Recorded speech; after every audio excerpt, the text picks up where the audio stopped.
আসছেন তারেক রহমান। সকাল মাত্র 10টা, কজন সাংবাদিক ভিড় করেছেন সচিবালয়ের গেটে।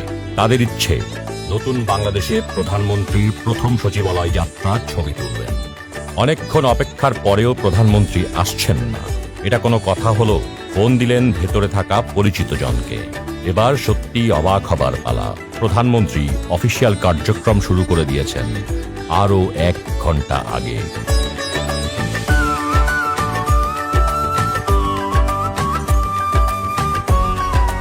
গত 17ই ফেব্রুয়ারি প্রধানমন্ত্রী হিসাবে শপথ নেন তারেক রহমান।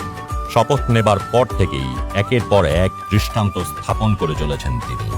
সকাল 9টার ভেতর হাজির হয়ে অফিস শুরু করা, কঠোর সময়ানুবর্তিতা, সাধারণ নাগরিকের মতো নিরহংকার চলাফেরা এবং সচিবালয়ের কর্মচারীদের সাথে তার আন্তরিক আচরণ প্রশাসনিক সংস্কৃতির ঘোলনালচে পাল্টে দিতে শুরু করেছে।